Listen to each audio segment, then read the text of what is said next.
Go ahead and start the meeting, folks. Thanks, Lisa. Hi, You're everybody. welcome. I'm Tom Vander Ark. I'm Tom Vander Ark, the CEO of Getting Smart, a Seattle learning and design firm. We're here to talk about difference making. We think it's the new superpower of the innovation economy. I want to start with a quote. I got an email from a New Zealand educator, Joanne McKechnie, yesterday, and her email signature said, "Meaning and fulfillment is the new wealth, and contribution is the only way to earn it." I love that statement, and I asked her about it in a podcast that we recorded it. And Joanne went on to say that your life is all about what you add, about making a difference, about contribution. And we think that's more important than ever, given the innovation economy, the complexity that we're facing, the series of crises that both young people and adults are facing worldwide, including a pandemic, climate change, racial inequality, wealth inequality, the combination of man-made and natural crises. And the flip side of it is new tools that make it easier than ever to make a difference. So we think difference making is a new priority. Today, our panel is going to give you a multifaceted view of that. We have Sarah Hernholm from Whatever It Takes in San Diego. Hey, Sarah. She Hi. teaches kids how to lead, how to be an entrepreneur. Chad Carlson is from One Stone in Boise. We think it's the best after-school program in the country, and it's also a terrific lab school that uses design thinking to invite young people to change things in the Treasure Valley. So, Chad, welcome. Good afternoon. We also have Dr. Sasha Barab from Arizona State University, where he runs the Center for Games and Impact. He's also a professor in the coolest sounding college in America. It's the School for Future Innovations in Society. Is that right, Sasha? Yeah, no S, but yeah, it could be an S would be fine. You and we appreciate your leadership and Michael Crow's leadership on inventing the future. And Ben Colas from the Koch Foundation. Ben supports some of the initiatives that we're going to talk about. So thanks for being with us. I want to dive in and ask our first guest, Dr. Richard Miller, about what is widely regarded as the best engineering school in the world. It's called Olin College. It was formed as a nonprofit back in the late 90s. They opened their doors to the first group of students in 2002. Rick, you know that I think Olin is the coolest engineering school in the world, but maybe you could tell us about the founding ideals. What were you and the board trying to do as you formed that unique institution 2 decades ago? Thanks, Tom. It's a real privilege to be with you today. This is about difference making, as you pointed out.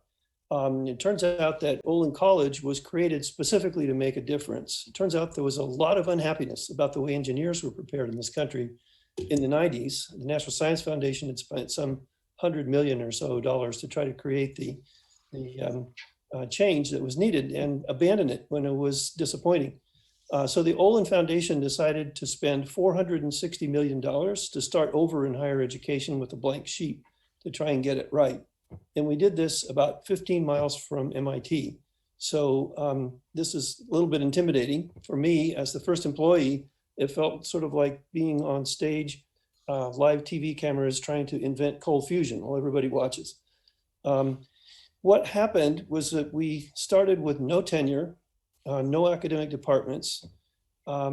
Everything has an expiration date. And with the principles of design thinking and intrinsic motivation, paid a lot of attention to the learners, as you're talking about here. Fast forward to today, and there's a culture of experimentation and a culture of collaboration. We work with others. The average kid who walks across the stage at commencement has completed more than 20 design build projects as a team.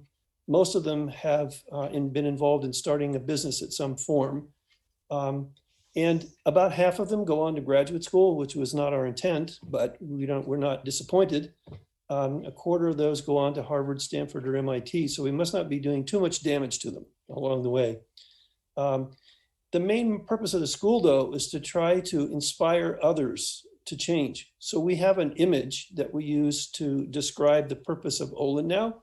It's a photograph of an aircraft carrier in a harbor and a tugboat.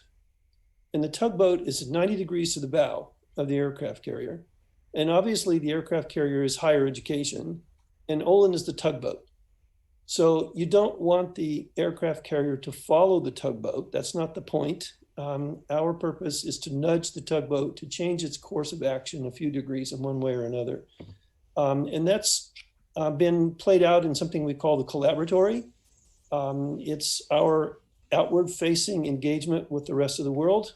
We have a summer institute every year, about between 50 and 100 faculty members worldwide. It's a little more than that this year when it was virtual.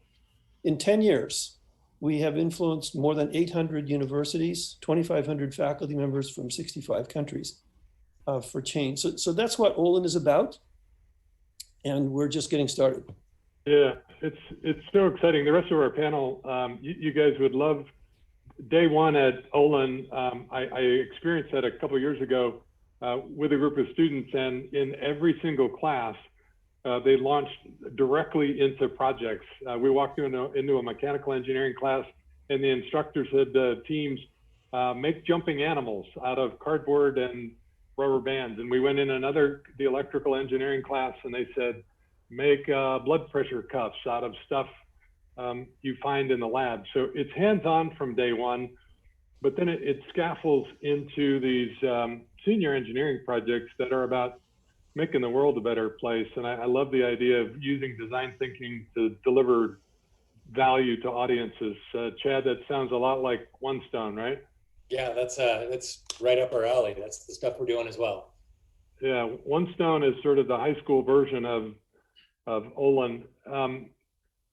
Rick, so I want to underscore two things that you said, that it's not only about teaching engineers to have an impact in the world, it's having a commitment as an institution to impact on the world. So it feels like it works in both dimensions. Is that right? You couldn't have achieved what Olin has without the school being more of a cause than a college. Everyone that joined us turned away an opportunity to serve on a tenure granting institution. It's really purpose-driven from the beginning. And the students themselves have a really deep commitment to making a difference in the world. They all get about $100,000 of a scholarship from the institution. We're investing in them and expecting them to use their lives to make a difference in the world. Wow, that's cool. Rick, you were an early member of the Keen Network. That's the Kern Entrepreneurship and Engineering Network. It's now a network of 50 of America's best engineering schools, and they focus on entrepreneurial mindset. Why did you feel strongly about joining that, and how do you think Keen is making a difference? The Keen Network is funded by the Kern Family Foundation in Wisconsin. They have a really strong commitment to making a better world. Part of this, they believe, involves entrepreneurial mindset.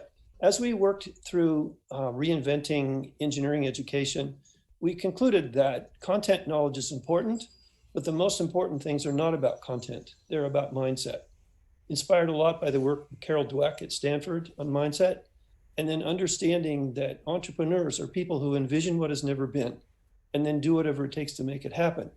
That business of envisioning and becoming the change agent that you want to see in the world has to be internalized in order to make this happen. The Kern Foundation and the Keen Network are committed to trying to drop breadcrumbs down a path for the rest of the country to follow this. And because of excellent leadership and great support, they have now, in only about 10 years, or I think less than 10 years, managed to develop this community of 50 colleges. And they have an annual meeting that has about 80 universities and 500 people there. It's quite an exceptional group. It is. Rick, I want to underscore that when you and Keen talk about entrepreneurship, it's used in a broader sense of spotting opportunity and delivering value. It's not the narrow sense that many business schools would view entrepreneurship as starting a business. Sarah, I think you take that same sort of impact-oriented view to your programming with high school kids, right? Yes, yeah, absolutely. It's very different than what you would see. How we approach entrepreneurship is very different than what you would see in a traditional school setting, even in a high school program or in a college program, for sure. Because it might include starting a business, but it's a more expansive view of how can I make a difference, right? Yeah, because that's what we're trying to help raise, the next generation of leaders that are socially aware, civically minded, giving back, and entrepreneurship mindset. So launch a business, hopefully fail a couple times. We expect you to in high school. If you don't, you're doing something wrong. Yeah, but fail with supports behind you, right? That's what makes the difference. Yeah, failure with feedback. Chad, you guys have been forging an army for good in the Treasure Valley for a dozen years. Tell us about the origin story at One Stone and sort of why and how difference making was so important to Joel and Teresa Poppin. Yeah, absolutely. So One Stone, One Stone is today is it's a student-led and directed nonprofit. And it's led and directed as in 2/3 or more of our governing board are always students. Started in 2008, but not with the intention of becoming what it is today, where we have a lab school. We've got a number of after-school programs where we bring in students from a dozen or more different Treasure Valley high schools from around the area. It really just started out with a handful of students interested in difference making and wanting to address some of the things that they see as problems in their community, issues that they're dealing with in their lives, things that, the traditional learning context wasn't giving them that space to do. And so, really inspired by the wants and the needs of high school students, Joel and Teresa Poppin founded One Stone in 2008. And it started out as a small group of students taking on issues of mental health, working with new Americans in the Boise area, trying to find their way in the community and giving them voice and just doing things that the students found as important. And as they were doing this, it became more and more popular with students around the Treasure Valley. And eventually, I think we drew from about 15 different high schools, had about 150 high school students in the organization. And a couple of the programs, Project Good, which is experiential service, Two Birds, which is a revenue generating creative design studio run by students, and Hatch, which is our social entrepreneurial incubator, business incubator. The students in those programs were like, why can't school look like this? This is what school should be. There should be this connection to community, this opportunity to make impact and to do things that are important and meaningful to them, as opposed to what they saw in their learning experience, which was kind of absent of relevance, absence of purpose, and really absent of their ability to go explore and take on things that they're passionate about and interested in exploring. And so in 2016, we fired up the lab school. And so now we have this lab school as well. A lot of what we do, or most of what we do, is based around the principles of design thinking. And so the high school itself was designed by students for students, and we have coaches, not teachers. We continue with the after-school program, which is robust. We also work with elementary and middle school students as they come in either our literacy programs or Empower, different programs that we have where we can work with them as students. And so what we found along the way was this gave students like an entirely new understanding of what learning can and should look like, and that ability to really make a difference, not just in the lives of those in our community, but within their lives as well. Because the more they got involved and engaged in some of this work that they were doing, they found that they themselves were transforming. And so that's really kind of the origin story of One Stone. Yeah. We continue to do the work. I'm glad you mentioned that, Chad, because like making a difference in your community is an unusual and usually a powerful way to create agency, you know, the sense that the confidence that you can act on the world and make a difference. I see that when I visit One Stone learners. Sarah, you would appreciate this about their design thinking approach. They call it 51ing it because the iterative approach in the middle of the design thinking phase has a big 51 on it, which signifies that it might take more than 50 tries to get it right. I love that. It's not only a methodology, but it's a mindset of iteration that is alive and well at One Stone. It's one of the few high schools in the country that's not really organized around courses. It's organized around individual learning journeys and projects. They call them design labs. And those learning journeys are powered by a new platform called Thrivecast. Thrivecast is the brainchild of Dr. Sasha Barab. Sasha, you and your wife Anna for 10 years have been two of the leading experts in the world at game-based learning, and you've turned your attention to this amazing mobile growth platform. Tell us about the origin, and it's not that you've left game-based learning, but you've really moved into this growth space, and Chad and I think that you've unlocked some powerful design principles that help people grow. Where'd that come from, and how does it work? Thank you, Tom, and thanks everybody. One thing I want to comment on, Chad, you and I both visited One Stone, and one of the first things that really struck me, we interviewed a number of youth there about kind of why One Stone has allowed them to be successful, why they came here, what about it. And I think the ideas around vulnerability, this is a place where I can be vulnerable and people don't make fun of me. This is a place where I trust other people and people are empathetic. They take time to listen, to hear what I'm thinking and give me feedback. And failure is not really a point of discomfort. It's a point of learning here. And those core principles, which I think, you know, when we ask kids, those were some of the highest things that they brought up that made that a great place to learn, are not really thought about when we build and design these spaces for, you know, exploration, taking risks, project-based. I know Rick at Olin, that's a big part of there. How do we make failing forward an okay part of the process and not an F on your report card? And I think that part of the culture is so essential to all these making a difference moments. Anyone who's a real entrepreneur, they try things, they fail, they try again. When I think about even working with Chad in our platform, we have learned so much from One Stone. And, you know, I'd like to think that every 2 weeks we're getting a little better, a little better, a little better in supporting Chad and the other partners who work on that platform. But I can't emphasize enough the power of trust and connection and relationship in moving these kinds of agendas around making a difference forward and the ability to try and fail. I think for me, Tom, what motivated the work initially, we were doing a lot of game-based work, and we did the game-based work because in a game, what you know, kind of what you do and who you become are also interrelated.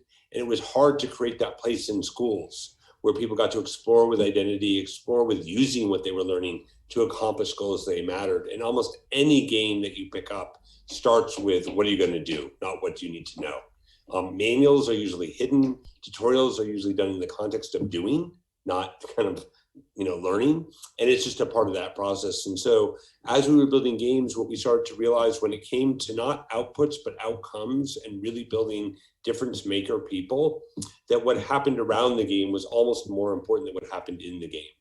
So we started to spend more and more time in connecting people to talk about what they were doing, and that kind of evolved into a whole platform that was focused more on starting with why, if you know Simon Sinek's work, and really thinking about what am I going to do with what I'm learning? Like, where am I going with this? And then saying, now, what do they need to know in order to be able to accomplish that? And then one thing that we've learned, as we talk to more and more people, who's going to help me get there? We tend not to think about that much. We think a little bit about, we think a lot about in schools, what? We think a little bit about why, the what, and we think very little about the how. It's almost like the how is just some sort of mechanism for transferring the content out. And so what we've learned a lot is that who is helping me get there matters so much to learners, and building those spaces like One Stone has of trust and where there's empathy allows me to take risk in what I'm learning. And we're not just looking for demonstrations of difference made, we're looking to help equip and build the skills so that people can make a difference. And that building and growing requires lots of trust as I work with other people. So the only thing I'll say, Tom, is when we wanted, or other thing, in building a platform that starts with why and what I want to do with it, and does it in the context of supportive peers, we ended up falling kind of into Clay Christensen's work around jobs to be done. And what's so powerful about jobs to be done is it doesn't start really with the learner. It doesn't really start with the content or the product. It starts with what's the progress that people want to make. And so what does it mean to start orienting our curriculum around things that people can do and goals they want to achieve? And I think that's where we've kind of uncovered some secret sauce, is getting that focus there. And so when we kind of interviewed ASU students about, like, how did you find your dream job? The kinds of moments they talk about or not, I learned how to make a good resume. I had this great course. It was about, I fell forward and I had the right people around me to help me look at what was going on and really figure out what I wanted to do with my career. And sometimes those falling forward meant I got to buckle down and do a better job on this trajectory. And sometimes it meant I need to find a new trajectory and take what I like out of that. When we looked at like resume, it wasn't how do I format my resume? It was, how as an ASU student with all this opportunity, do I find internships, volunteer opportunities, summer things that I can put on that resume that will lead to me getting into that door and getting that job I want? So you start to think, when you think about jobs to be done and difference making and what things are going to really help people make progress, it reorients your curriculum in a way that the content now becomes a tool to support people going forward. Sasha, I want to give a quick plug for the first program that you helped Chad build. It's called Living in Beta. Yeah. I think it's the most important advisory curriculum out there. You could use it in a number of ways, but it's an experience that freshmen or sophomores in high school, probably for most of them, would be the first time that you'd have an opportunity to ask the really big questions in life of why am I here and what am I good at and what do I care about and how and where am I going to make a difference? And I just really appreciate the work that you and Chad have done to build out that curriculum. Sasha, before you go, you not only are helping to power One Stone, but you're having real success in a couple other settings, maybe headline a couple other places where your growth platform is really making a difference. Yeah, first of all, well, Thrivecast would like to take credit for what Chad is building with Living with Beta. That's all Chad and Winstone. We kind of got pushed out, and they're like, teach us to use the tools and let us go, and we'll ask you when we're stuck. And so we've done a lot of work to help and participate, but that group they're on and they do their stuff. And I would even argue the kids are doing their stuff in there. Yeah. Even like videotaping tool, like things that were meaningful for them being successful in Living with Beta on their phone and then loading those up as resources for other kids. Yeah. And then part of the power of the platform is very quickly it gets filled with stories of other youth like me of how they have been successfully living in beta. And that becomes the content more so than the innovation being with what we built or even what One Stone is building. It becomes, what are the peers around me doing that's allowing them to live in beta successfully? I think that's what we learned from platform economies. Do you want me to answer that? I would just jump in there and say that part of the platform is just so powerful for our students, being able to connect with other students doing similar things and exploring these just really, existential questions of who am I and what in the heck am I doing here, and what's my purpose, and starting to see, and those are really tough, challenging kind of questions to address and explore. And when high school students see other students doing that and connect with others, not even within the One Stone community, but in the broader national community, because we've got other schools that are now contributing to that. It's really powerful. And we're finding this momentum around something that we find is very foundational to the learner experience of developing empathy and having the courage to take risks and fail forward, and getting to know who you are and finding your purpose. These are just really important moments. So that part of your platform, Sasha, is very powerful. And that's the thing that I'll just tell you, from all the UX data we collect, that is really the part that students love. And I think they love the grow activities we build and things like that. And when they build their own stories, it's hard, but when they're reading the others, they just love it. They just love it.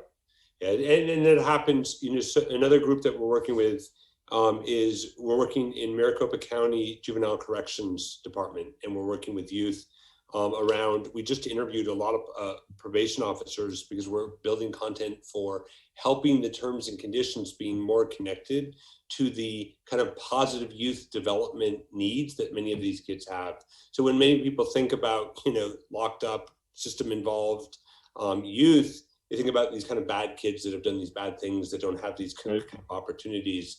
And the positive youth development movement is all about, these kids have a lot of adverse childhood experiences, of which I had many. So when I say these kids, I mean me too.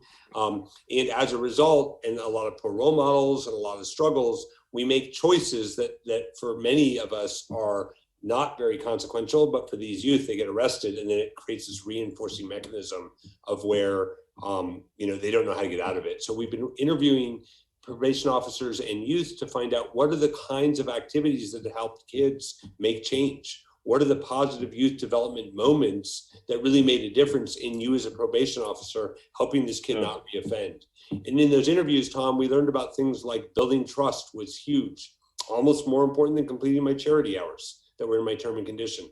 Family empowerment, huge. If you don't build a home life at the PO with that family, then when the kid's done with their terms and conditions, they're kind of right back in the same environment.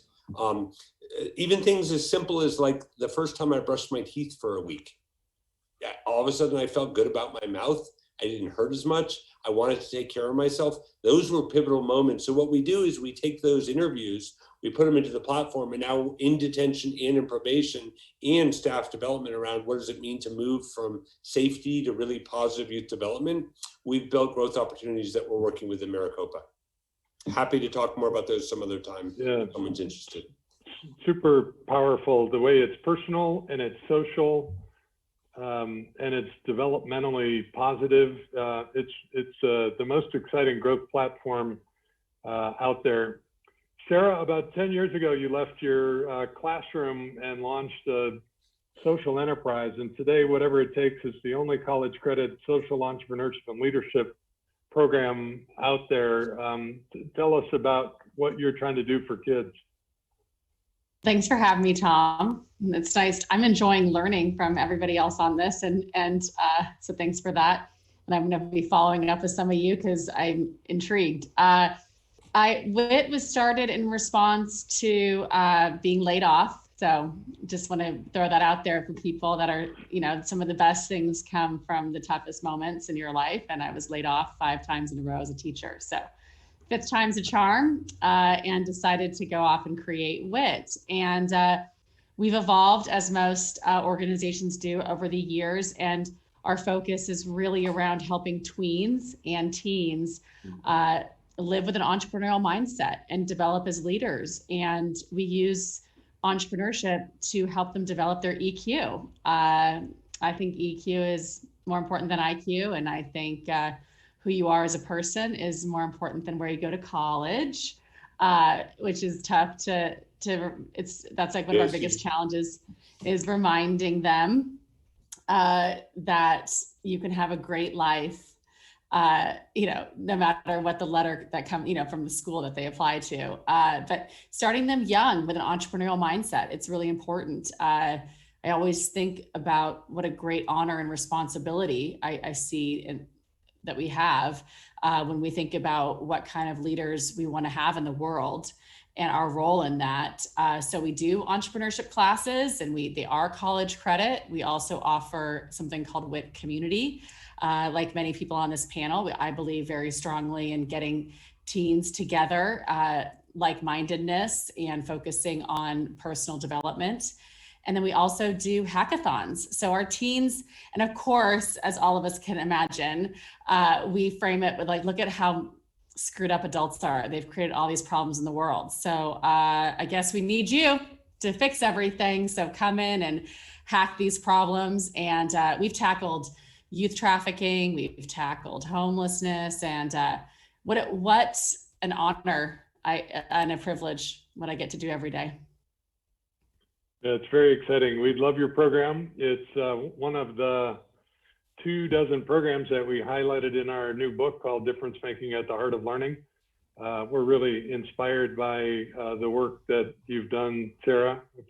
Appreciate the recent pivot to online. That's been challenging too, right? Yeah, so I love being an entrepreneur, and I love teaching entrepreneurship. So COVID hit, and I went and asked our parents and our kids, what do you need? And they needed community and connection, and they needed a safe space to share how they were feeling. So we created a virtual summer camp, and it was amazing. And every day they moved their bodies. So it was move, create, develop every day, 3 hours of live content, trainers from around the country teaching, working out, create every day with like top chefs, Michelin chefs, or artists that came in, Project Runway people teaching our kids how to sew. And then every day they developed personal development, business development. And that experiment and experience led to the creation of WIT Community, because we realized, well, yes, our offering of college credit programming to a 13-year-old is very intriguing and interesting. They also are just really wanting community with like-minded individuals, like-minded people. And so now we have these two offerings. And the cool thing for us is we get to work with kids all around the world now. So what a privilege. So there's lots of silver linings during such a tough time. Thanks, Sarah. I do want to acknowledge that it is a super challenging time for everybody. I was on the phone with Chad and the Stone leadership team yesterday, and while we were on the phone, they got flaming emails from a group of parents that said, why aren't our kids back at school? And another set of parents that said, you're crazy for having kids back at school. So there are 20,000 system heads in America trying to figure this out right now, and millions of teachers doing great work under bizarre circumstances. So I appreciate the way that that WIT has pivoted, as well as One Stone and other schools out there. Ben, you've got to be inspired by what you've heard today, because your founder, Charles Koch, has written extensively about a very interesting view of education. One he thinks ought to focus on helping young people sort of discover and develop and then deploy their gifts. And so your organization was really founded on the principle of what I call difference making, and you must find what we've heard today pretty inspiring examples of that. Oh, absolutely, Tom. We're super excited to be able to collaborate and support organizations and entrepreneurs that are having that tremendous impact and making that difference. Within education, everything that we pursue and are after is rooted in a deep belief in the potential of people, believing that every kid has unique gifts and abilities, and we're seeking to help them unlock that potential so that they can go out and make a difference. So I know last week, our founder, Charles Koch, was sharing at the keynote just how education, we don't see it as something that needs to be confined to the four walls of the classroom, but really to what you just shared, the idea of empowering students and lifelong learners to discover their natural gifts and abilities, develop the knowledge, the skills, the values, so that they can go out and lead a life of fulfillment, contribution, making a difference in the lives of others. So there are great organizations out there, including ones right here that are on this panel, doing such incredible job of empowering those students, and we're thrilled to be able to collaborate and support some of them. Speaking of pivoting, you guys this year organized a new organization called the Vela Education Fund. You did that with our friends at Walton. And Vela has really focused on new formats and really trying to support education entrepreneurs that are scrambling to support kids and families. You have a program that you announced a few weeks ago called Meet the Moment. Talk about that entrepreneurial work.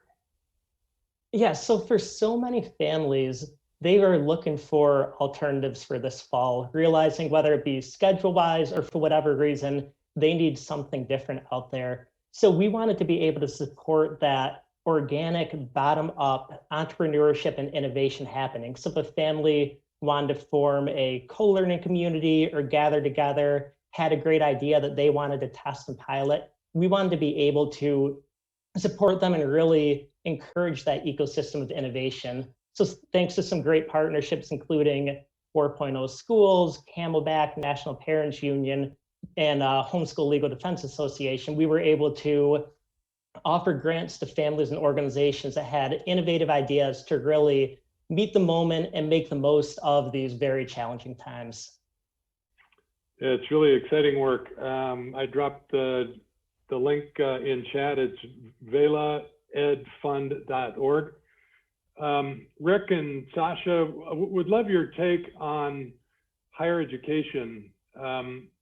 Do you see any of this sentiment of purpose-driven,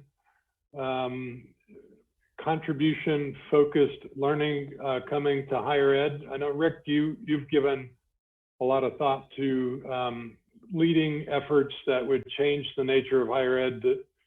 Specific to this topic, do you see any signs of promise in higher education? Yeah, I think COVID has brought it to the forefront. Howard Gardner at Harvard just finished a 7-year study on the future of higher ed. 2,000 interviews, 10 universities across the country. What he found, the number one concern among students in America today is belonging. The number two is about mental health. Purpose-driven, making a difference feeds that front row and center. Secondly, Right. What we've been doing at Olin, as we look back on it, has relatively little to do with engineering, and it has everything to do with education, particularly transformative education. So I've come to believe that a good education changes what you know, but a great education changes who you are. And you don't do that without touching identity, agency, and purpose. We've been inspired by the work that Gallup did in 2016, the largest survey of higher education and well-being in history, 100,000 alumni. And they found two things that jump off the page. First one is someone cared about me as a person. It's all about relationships. And the second one is, my paraphrase, college is not just about books and tests, college is about life.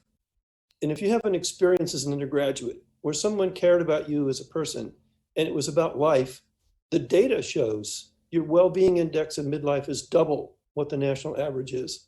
And a lot of people care about that. So taking that as a launching point, in the last couple of years, with support again from the Kern Family Foundation, we've launched something called the Coalition for Life Transformative Education. It's about a dozen universities. It involves the presidents and provosts of Arizona State University, University of Connecticut, University of Virginia, University of Michigan at Dearborn, Wake Forest University, Bucknell, and so forth. We meet a couple of times a year. We're now funding pilot projects on 10 campuses that touch every student with a goal of creating a life transformative education, just getting underway. That is just super exciting. Sasha, I think you and I were cheering over what Rick just said. That's really exciting. Can you tell me, Rick, real quickly, can you put in the chat a link to the Gardner thing? And then can you remind me, so what was belonging? It was number one in what? Howard Gardner's 7-year study of the future of higher education, they did 2,000 interviews on 10 campuses, students and faculty and alumni. The number one concern among students in America today is belonging. It's not the rising costs of education. It's not political bias. It's not all the things you read about in the papers. The students are really cared about doing something that matters. The second concern is about mental health, mostly anxiety disorders and depression. But this business about feeding belonging, identity, agency, and purpose, I think, is at the heart of what needs to happen in higher ed. Yeah. And So Sasha, that core insight is really what your work is all about, right? it's what Chad is going to figure out for us. I was kind of looking at Chad in that moment. He probably couldn't tell, but like, so it's one thing to build the amazing living in beta content. It's another thing to create the groups that form the intimacy and the trust to want to share and take risks as they're struggling to live in beta. And I actually believe poorly designed content with the right sense of belonging and trust and support can result in greater outcomes when it comes to making a difference than great content informs where I don't feel I can take risks. So I think that's really important. And part of what we're right now, we're going to be working with Brophy in Phoenix, and they have a very large school, and they're really thinking deeply about how do we create group compositions that will allow people to take the risk to really kind of explore their voice and move forward with the ideas. So I think ideas are huge. I'm a professor. I love to listen to my ideas. I love to publish on them. But if we don't create the right ecosystems that allow people to explore and make those ideas their own, we haven't kind of advanced their growth. We've just advanced kind of feeling good that people heard us. And at ASU, when it comes to innovation, and some of what I've heard to answer your previous question, Tom, is we really think that we're number one in innovation primarily because of how we power the individual. So it's not that we have these great, like great innovation labs and pieces, although we do, but it's really about that we really work with different students to help them find their voice and see what they're doing with their ideas as the innovation, not what we build. And I'll end that by saying, when you look at our charter, Michael Crow has really pushed, it's, use inspired, community embedded, all these things that are about making a difference that really are even kind of brought up in tenure. But I would say the most important part of all of that, the first time I sat down with Michael and I asked him what he was most proud about and what I should think about as a professor here, he said, we pride ourselves here at ASU on who we include, not who we exclude. And what that means is not about admissions, although that is part of it. If you can't play, you can't get the door, it's hard. It's about, as a professor, how do we respect the different voices and help work with them where they are to evolve and make their innovation happen. And that's just so hard when you're, all these students and you think you have these great things that you need to get into them, but really allowing this kind of strength-based mindset and let them grow the innovation and their voice and their expression is the innovation, is core to, I like to believe, how ASU is operating and why we're being successful right now. Jazzy, I want to jump in and just say what you mentioned about Gardner's report and the finding. We're finding that exact same thing with high school students in Boise, Idaho, both anecdotally and just through the research that the exit surveys and data that we collect from the students as they pass through.